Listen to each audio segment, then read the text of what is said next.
Hello, welcome to the Star Eater Astrology Podcast. My name is Athena Reddy, and I am an astrologer, performer, and movement teacher, because aren't we so many things? Anyway, it's not about me. Let's talk about the full moon in Capricorn that's upcoming. It's in late degrees of Capricorn, and it hits on July 21st. And we're talking here, when we talk about a full moon, it's when the sun is in opposition to the moon.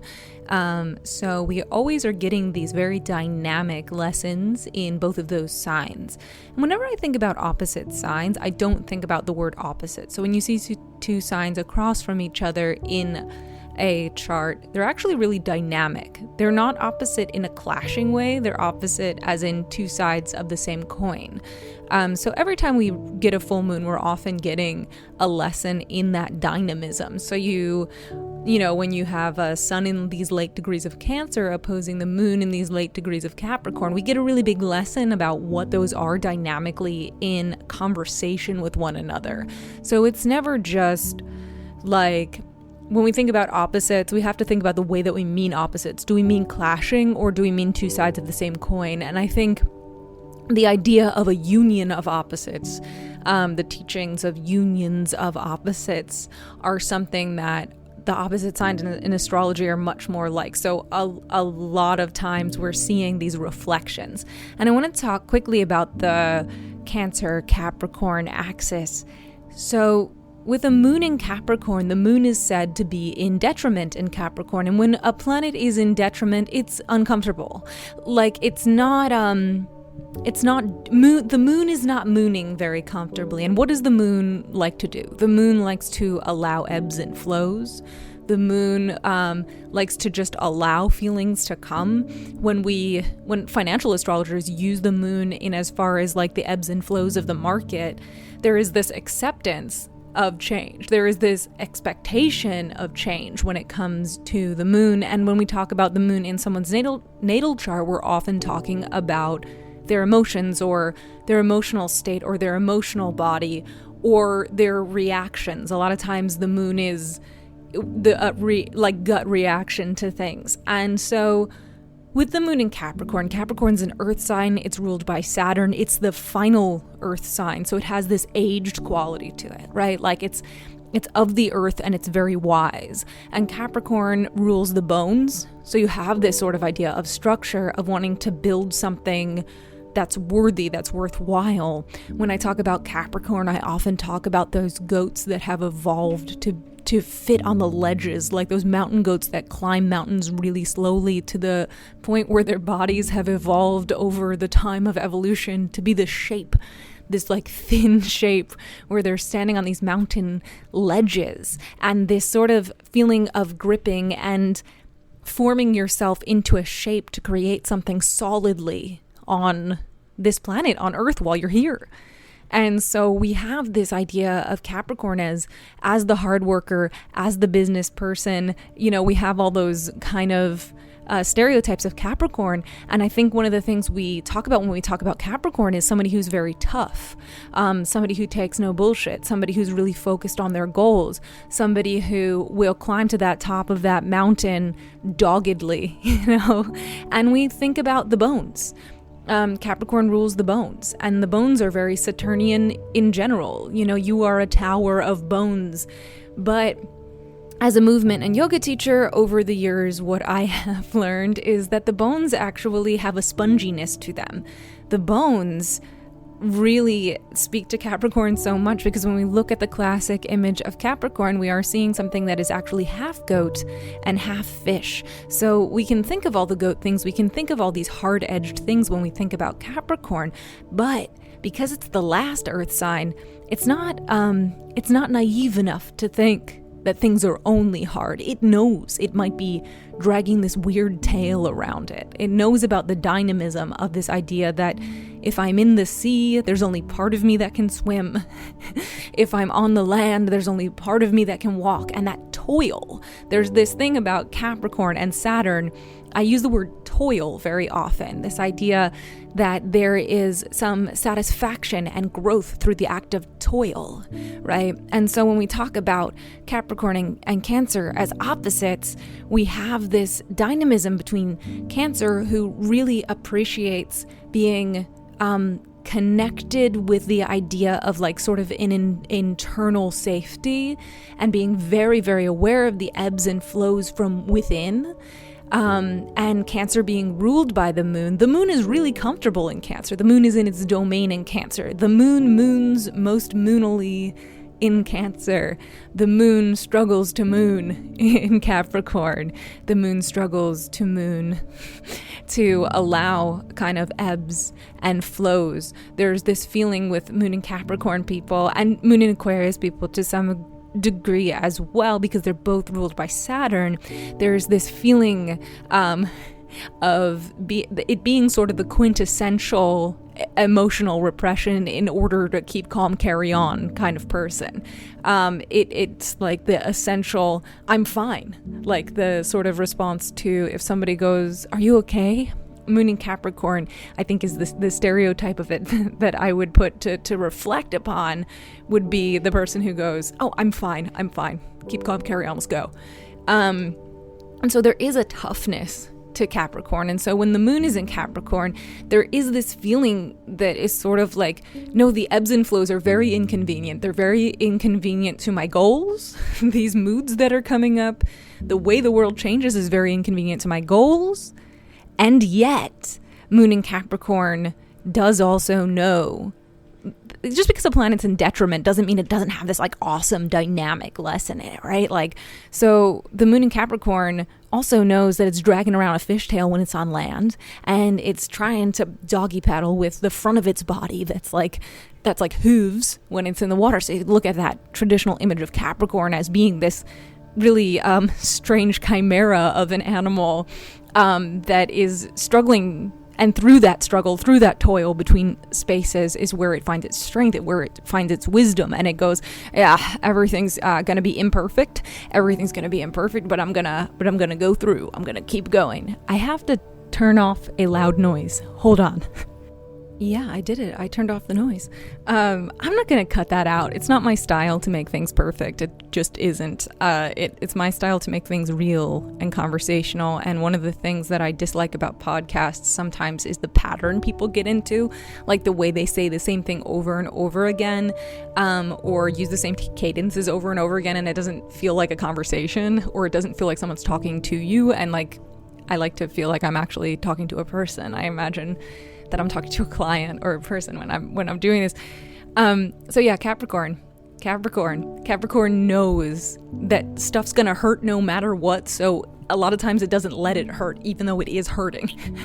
And Cancer cannot ignore the hurts, right? Like I've spoken about Cancer on the podcast previously, but I always talk about it in terms of feeling everything and knowing that everybody else can feel stuff too. Knowing that whether people are repressing it or not, everybody has a soft emotional core and is a child on the inside and needs a certain level of care. And so with the sort of idea of the union of opposites, you have these two signs actually being very tough in very different ways, like the Cancerian energy being something that's able to be tough because it is vulnerable and because it knows that it's going to get hurt and poked in its soft spot no matter what, so it learns how to sharpen its claws, and that sort of dynamism. It's a very body self-protective kind of thing, whereas Capricorn forges forward and drags itself, like maybe even this sort of idea of I'm gonna do exposure therapy. Capricorn is very exposure therapy. It's like I'm gonna jump right in and then I won't be afraid of the thing anymore. I'm gonna face it. I'm gonna toil on. And but I think sometimes Capricorn doesn't stop to it takes a long time for Capricorn to learn how to stop and feel the soft human insides that need to be felt. And I think a mature Capricorn, as Capricorn ages, and because Capricorn is Saturn ruled, Capricorn is one of those placements that gets better with age when you have it in your natal chart, or you like see its real strength over time. It needs to learn slowly. But I think with Capricorn, when it finally learns, when it finally has enough information to understand that recovery and feeling things are actually part of the cycle of doing really well, because Capricorn can be achievement focused and get a lot of satisfaction with achievement and seeing growth and seeing progress. Like progress for progress itself can really satisfy Capricorn on a personal level, on a community level. And so I think that it takes time for Capricorn, especially moon in Capricorn, right, which we're reflecting on coming up on this full moon this weekend on July 21st. We're really thinking about this idea of, well, what is the most successful and achievement kind of thing that I want? And how does rest and care actually feed that? You know, it's not like Capricorn might start off being like hustle culture. I'm going hard. I'm not going to stop. And then at a certain time, it's like, oh, there are limitations to my body. I must stop. And this stopping is actually part of the thing. And so I think it takes Capricorn a long time to learn that. And when we talk about this full moon coming up in Capricorn this weekend, I think it's a really, really good time to reflect about that. And I think anytime moon is in Capricorn, because the moon moves fast and you get a chance to reflect on this often, but I think you get a chance to really feel it when the moon is full like this, because you feel it in comparison to its opposite, and you get to think about that union of opposites. Because Cancer's tough as fuck too, but Cancer's feeling everything, and it's just going, I'm feeling everything, I'm not denying it, I'm feeling everything, here it is, I'm cranky about it. I think Cancer and Capricorn as a dynamic axis, what they share on that coin that they're the two sides of is crankiness. You cranky old goat, you cranky crab. Like there is this like really great gallows humor, I think, to both of them, where you have this dynamic of being like, life's tough, but I keep going. Like, you know, I think that people I know who have chronic illness, who have a lot of Capricorn in their charts or a lot of Cancer in their charts, are like, I'm keeping calm, I'm carrying on. Or like in the case of a lot of Cancer people, they're like, I'm not keeping calm. This hurts. I need to feel it, and it's messy. And don't act like you don't feel that too. I think Cancerian people can be very confronting sometimes because they're not afraid to kind of point out what hurts because they can't not feel it. And I think that when we talk about how, you know, what does a mature Capricorn do? They learn how to soften as part of the process of doing what they want, which is this sort of feeling of progress or achievement on their own terms, not on the world's terms, on their own terms. And then with Cancers, like, what does a mature Cancer look like? What does a mature Cancer do? A mature Cancer knows that just because they're feeling everything, this sort of, that they get out of their own sense of that it's just them feeling everything all the time, and understand how to use that in a way where they understand that everybody else is also feeling it to some degree, and that by being able to express it and being able to hold space, they can give structure. They can be the bones, you know? So that's very interesting. That dynamic is very interesting. So we get to reflect on that quite a lot during this time. And moon being in detriment in Capricorn, again, it's like you can't pretend your feelings aren't there. And anytime you ask, you know, we all have the experience of asking somebody, hey, are you okay? Because we feel the vibe, you know, it's a Cancerian thing to like feel the vibe and be like, this person's not okay. And I think some immature Cancerian people might pry a little bit and be like, oh, I sense that something's up. I think water signs in general sometimes accidentally pry because they think that the person they've asked, are you okay? And the person's like, I am fine. And they're like, you're clearly not fine. I think that sometimes water signs in general will be like, no, you're not, tell me. And that person won't be ready to tell them because they don't want to be pried at, right? Like, and I think Capricorn is the classic, I'm fine, but nobody believes you. Like, I feel like people think that if they just say the words sometimes, like, I'm fine, when somebody has asked them like how they're doing, it just, the attempt to cover up the pain points directly to the pain. And I think that, and I talk about this idea of mature Cancers and mature Capricorns because we're looking at an axis for this full moon that is in late degrees of Cancer and late degrees of Capricorn. And when you're in the third decan, the final third of degrees in any given sign, I really see it as this maturing of the sign. What's the most mature aspect of the sign? And with Cancer and Capricorn, there is this old, cranky, honest person, right?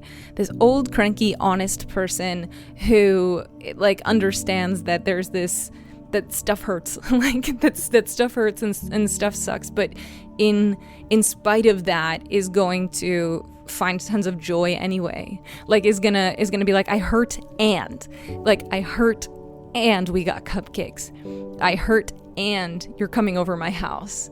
I have a cough, but we also get a chance to order a pizza. Like there is this sort of thing where it's like, you want to come over, we'll watch a movie. I have a migraine, but if I put on my ice hat and my sunglasses and you just sit next to me and let's be quiet together. There is this like old couple quality to, I think, Cancer and Capricorn in its dynamism like this. Of course, there's so much more going on in the full moon chart, right? Like there's so much going on around this, but I really wanted to hone in on that Cancer Capricorn thing. And how there is always this struggle with Sun in Cancer and Moon in Capricorn, or things that you see in the Cancer Capricorn axis. There's always this struggle of, what feelings am I going to let myself feel? Is it going to be too intense? If I let it in, is it going to pause all my plans? No, it's essential, let it flood in, because we won't be able to continue healthily if we were not honest about the pain, if we're not honest about the sensitivity, if we're not honest about the limitations. Like, Capricorn's really good at working within its limitations, like really, really good, because we're talking about Saturn. Like it's ruled by Saturn. It's ruled by the bones of things. It wants to actually build like systems or structures that make things easier, that make it easier to climb the mountain. So I feel like Capricorn is often not just the go climbing the mountain on its own, but it's like, it's mapping it. It's giving a path. It's giving structure to anyone around it. I think that that's very interesting. This idea of Moon in Capricorn being a place where it doesn't seem intuitive often to map or chart emotions, and yet it's what we will do in therapy if we have a mood disorder. It's what we will learn to do. The Cancerian feeling of emotions is ebbs and flows and ins and outs, and it's not a straightforward calendar.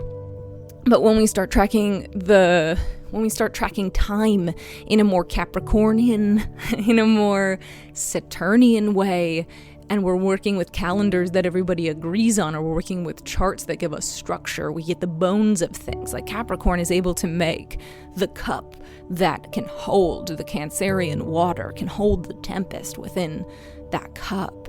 But Moon is in detriment in Capricorn, because when Moon is in Capricorn, it's like, okay, let's build a cup, let's build a really good vessel, and we're gonna have the stuff in the vessel. Yeah, let's make the vessel smaller, because the little tempest I put in the cup is like too intense. Let's make it smaller. Yeah, so we get to reflect on that. We get to reflect on all of that.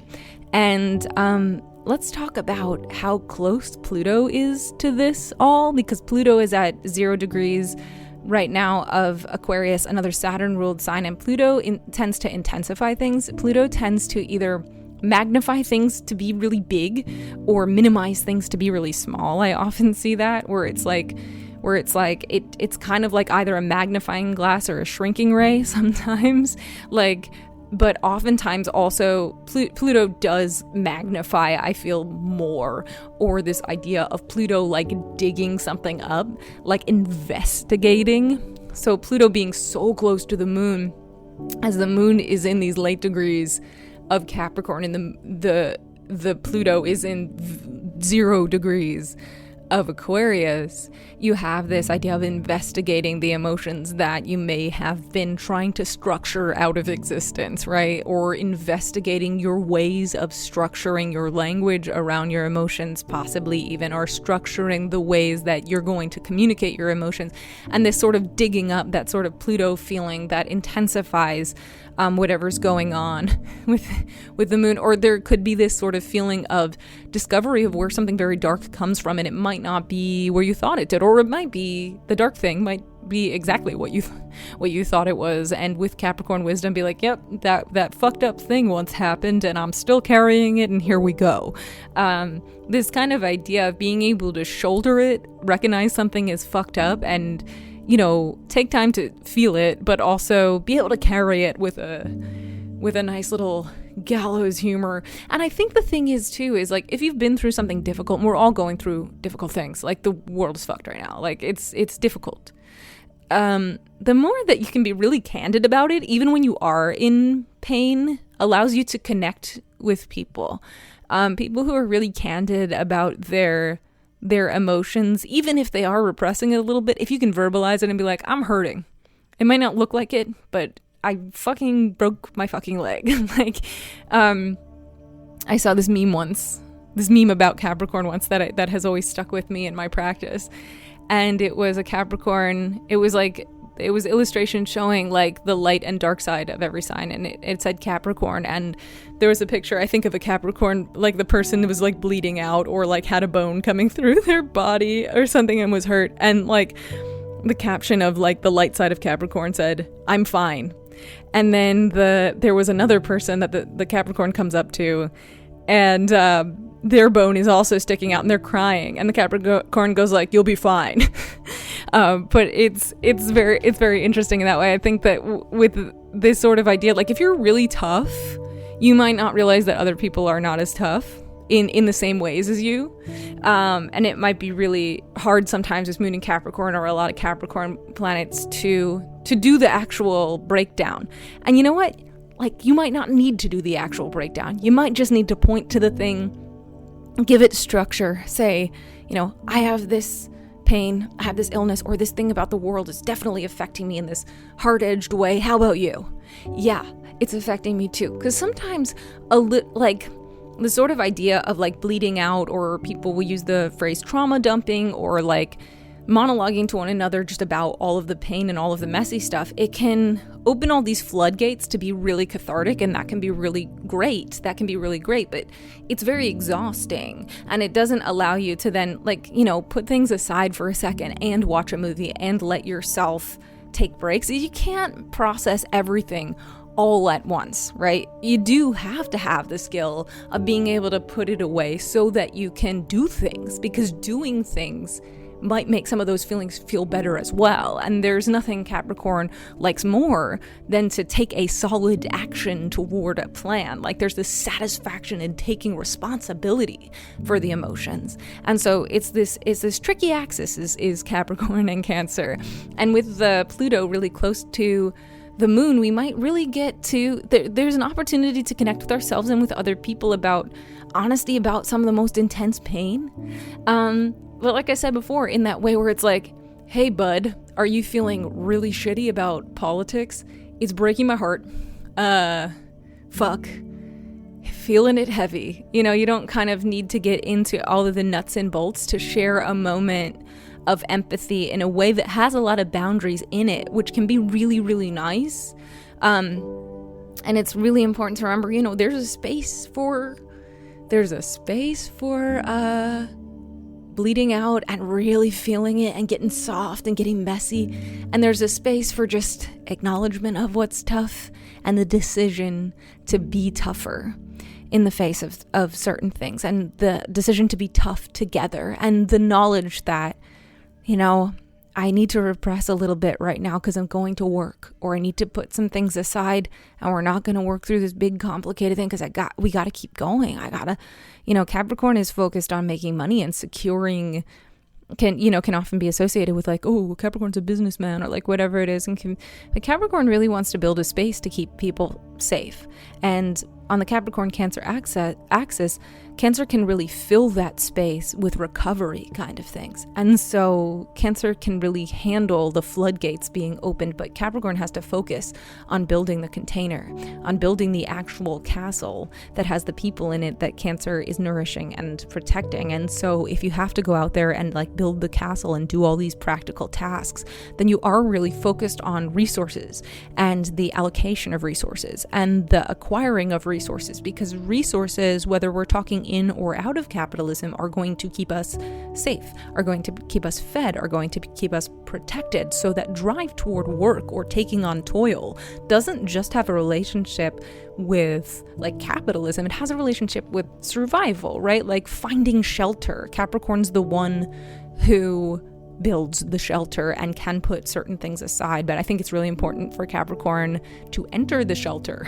So I think moon in Capricorn, a full moon in Capricorn, is just such a great time to look at what you've built and actually let yourself enjoy what you've built, actually let yourself feel the softer Cancerian messy feelings about the things that maybe you've had to put aside in order to build what you've built. So this is the reflection. This is what's going on.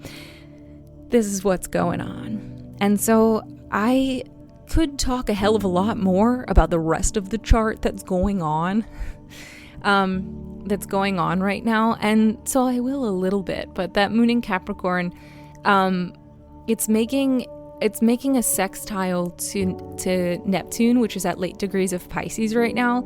And so we have Neptune, which is like this hazy planet that can often be associated with like the feeling of getting drunk, or the feeling of not being able to tell the details of things, not being able to tell the limits of things. And Neptune really does a very different thing than Saturn and, Capricorn associations do. Neptune does a thing of dissolving boundaries, actually. So it might be a good time to dissolve some of the harder edges, but it's just a sextile. It's just a little bit of Neptune having a conversation with that moon in late degrees of Capricorn. The Neptune coming in to be like, you put too many locks on this door, bud. Or even being like, here's what we have acquired that is solid. Here's what we have acquired or built that is helpful. But are there ways to make it a little bit softer and more flexible? We have all these containers. Maybe I should put some medicine or some cool drugs in some of them, is what Neptune in Pisces maybe wants to do here.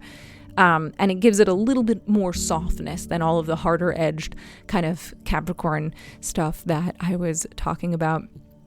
And we're looking at, I'll get into it next month, but at the beginning of August, we do have that Mercury is going to go retrograde. So over the next couple of weeks, we will have Mercury enter its domain in Virgo, and then it will retrograde, go backwards in Virgo and back into Leo. So we have Mercury in Leo in the vibe that it's going to retrograde in at the end of the retrograde next month. So paying attention right now to all Mercury issues, especially like this idea of the Mercury and Leo kind of stuff of like, where are we giving ourselves the mic and where are we leading by example, and what words and communications are we using that are very outward?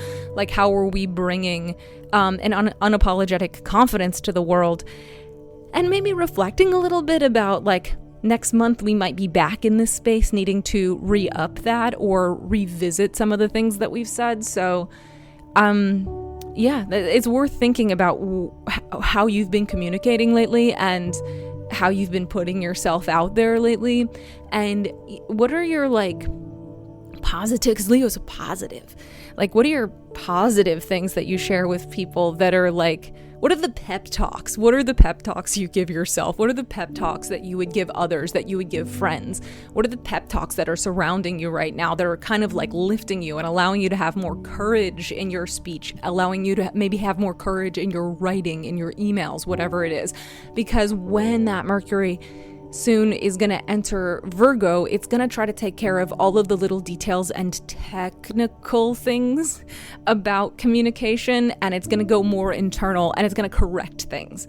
So with the Mercury going in Leo, going forward in Virgo, going backward in Virgo, and then going backward again in Leo, we have this relationship between Leo and Virgo that we're talking about. And see, here's the thing. I was talking about opposite signs being two sides of the same coin, whereas signs that are neighboring, so, Leo is next to Virgo and they're neighbors. They kind of can't see each other in the same way that two signs actually opposite from each other have a dynamic. I think that they're more, the signs that neighbor one another have a lot to learn from each other and don't necessarily work in as much dynamism. So when we're talking about Leo, we're talking about sun energy that's very external, that's very like broad, like Mercury in Leo is like a broader, more general wash of communication and positivity and maybe vibes and leading by example and pep talks. Like I really imagine Mercury in Leo being somebody who could do a really rousing public speech, a really rousing, maybe it's a little broader and it's not as fact-checked, but man, the heart is there. And man, the inspiration is there. And those are so worth having. And it's a very performerly placement. It has this sense of presenting oneself, modeling a certain kind of behavior, modeling a certain kind of value, really, really visibly. And its neighbor, Virgo, is somebody who is literally the power behind the throne, who maybe doesn't even want to sit on the throne sometimes, who is like, no, all of the power is in all of these details that I'm taking care of. I don't really need the crown. I don't really need the glory. I don't really need the attention. I just need to have things right and to my standards and to make sure all the mechanics are working, and that gives me pleasure. And so then when Mercury goes into Virgo, we have this kind of difference of somebody who's like loudly singing at the mic, and then somebody with Mercury in Virgo, somebody who is like the tech guy making sure the mic fucking works, or is the fact checker, or is not the face of the operation, but is the person who is right. The person, listen to a Mercury in Virgo. Listen to a Virgo today, because they've noticed 5 million things about you and they're too polite to say some of them. But if you ask for their advice, man, you're going to get all those details. And so as we're finishing up with Mercury in Leo, that inspirational, broader, warmer, sunnier kind of communication energy is going to go, soon it's going to go internal, and it's going to be reviewing a lot of stuff because it's going to go retrograde in its exaltation and home sign. Mercury's weird. I'll explain about it another time. But Mercury is in Virgo, and it does really well in Virgo, right? Like Mercury's really well in Virgo. And what does Mercury want to do? Mercury wants information. Mercury wants to communicate information, especially correct information, right? And it wants to deliver it just the facts, sir. And it wants to take care of all of the little details that make something special. Like Virgo is a sign that is so of service. It's so of service to the details. And it's going to do so many things. And the thing about Virgo and Mercury and Virgo is that it's not just about like checking facts. It's also about pointing out where something could break. So a lot of times you might have a person with strong Virgo in your life, and you could ask their opinion and they could give you like a laundry list of things that are so overwhelming, and you can't believe that they've tended to that amount of details, and you almost can't even process it, and it feels critical as hell because you just asked them for a general opinion, but man, they have quickly spit out all of this information. And it's important to know that when Mercury's really well in Virgo, you can pick up a lot of information. Like even if you don't have Virgo stuff, or you don't have a Virgo in your life, it's Mercury and Virgo, when we leave Leo of this broader thing, it's a really great time to get your shit together. It always reminds me of going back to school, where like Virgo season is often coincides with going back to school, right? So and planets going into Virgo, like this Mercury and Virgo, it's like, okay, I'm gonna get my school supplies. I have this whole plan of how I'm gonna lay out my agenda, and I'm gonna follow through, and I'm going to take care of all the little details. I'm going to hone into the place that I've learned is very important. I think that if Leo comes before Virgo, and if Mercury and Leo makes the big rousing speech, it's Virgo who goes and starts the plan, the actual active planning stuff. So it's really worth thinking about how your communication, what has inspired you lately, and when Mercury goes from Leo to Virgo later in the month and then retrogrades through those things again, being able to create dynamism between the outward and the inward, or the vision, kind of the inspiring dramatic vision, and then the reality of what it takes to bring that to fruition. Reconciling that relationship is super important. It's really super important. And So I figured I'd talk about that. We're still, and oh yeah, okay, so one more thing around this time of the full moon in Capricorn this weekend is that Mars has entered into, it is at 0 degrees of Gemini this day. So Mars is leaving where it made that explosive Mars conjunct Uranus at the end of Taurus, and Mars is sort of reborn into baby Gemini. And so we have these kind of themes of communication again, right? Like Gemini, another Mercury ruled sign, has Mars in it now. And so with Mars and Gemini, we may have a lot of like verbal like Mars wants to battle, and Mars wants to like cut through, and Mars wants to take things away that aren't working, and Mars wants to have willpower, and it wants to do it when it's in Gemini, it's gonna do it in a Gemini way, which means it might be a little ungrounded, like it might be a little bit experimental. And so a lot of times, you'll see Mars in Gemini times where somebody gets in a fight and they are like, if you don't have a good filter, those are the times that could like cut someone off unintentionally, right? So there's a difference also, like just thinking about the full moon in Capricorn. If a Capricorn cuts you off, they've probably planned it.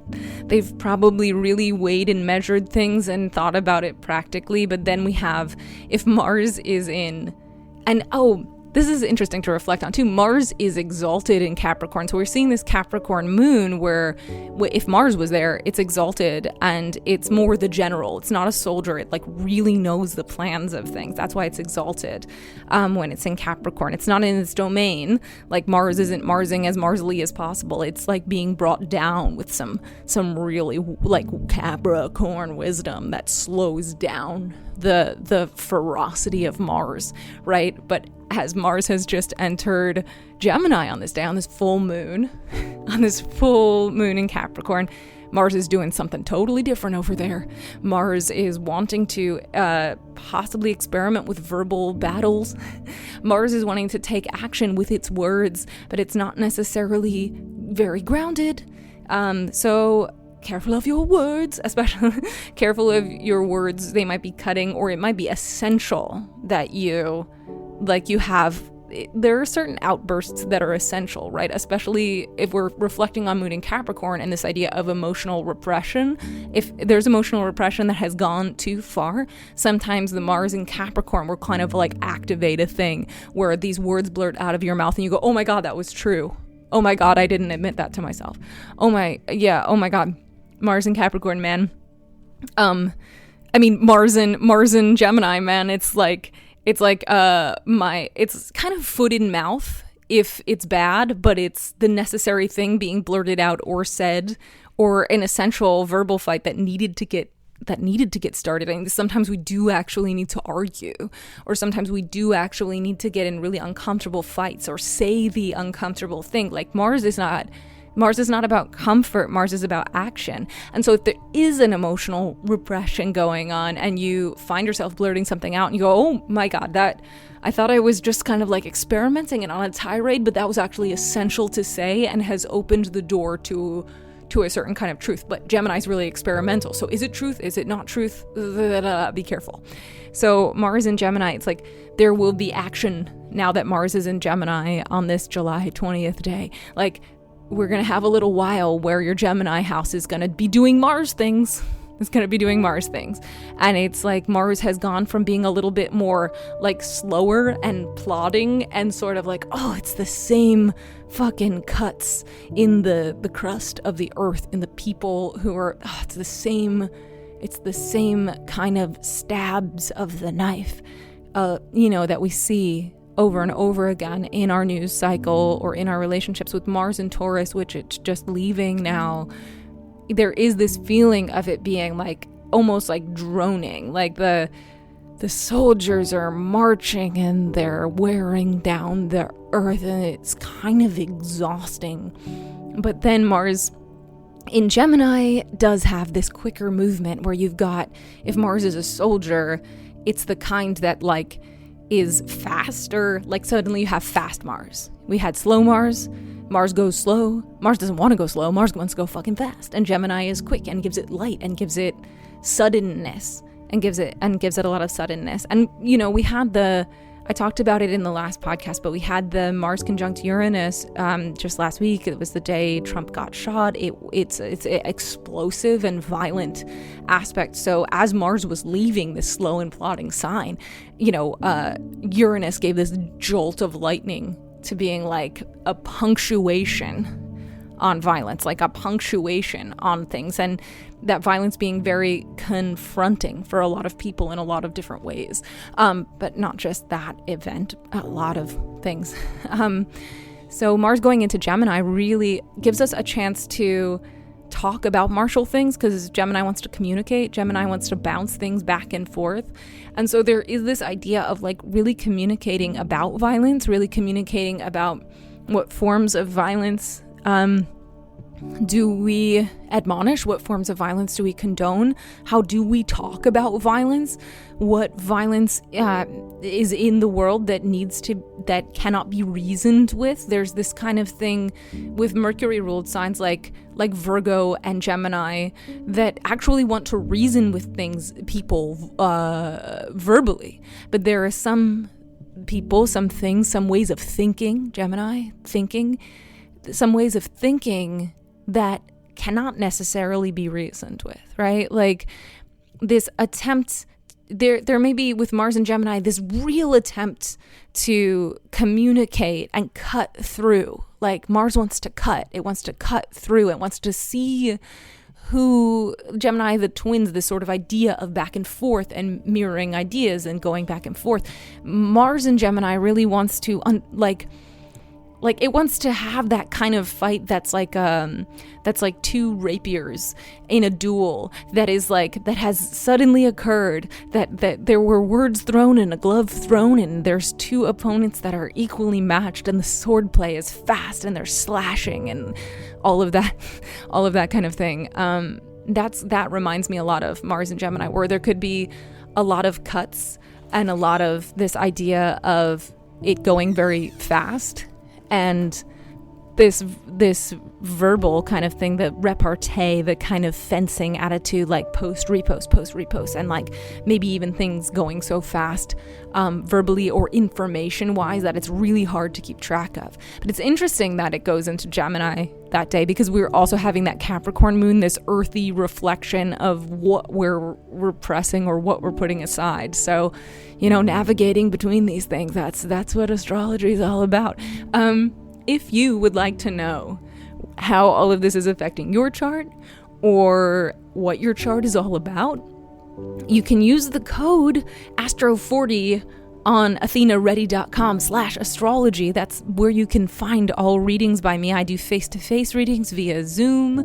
I do analysis, like personal podcasts. I can send you an MP3. That's an option also of just me analyzing your chart or your questions. I really hope you all stay safe. If you're an impulsive person, I hope you can get some ground. If you are a stuck person, I hope you can get a little bit of action. Like, it's just a matter of alchemizing those states sometimes, and astrology really teaches us a lot about that. And knowing yourself and knowing, where you tend to get stagnant or where you tend to move too fast, and learning how to use that to your advantage and learning how to balance the scales. But so if you'd like a reading from me, you can go to athenaready.com/astrology, and if you do a face-to-face consultation, if you book in July and use the code ASTRO40, you will get 40% off, which is awesome. and you can check out the other readings that are there too. The link is down in the description of this episode. And I hope that this was helpful, reflective, and good for you. Stay safe out there and take care.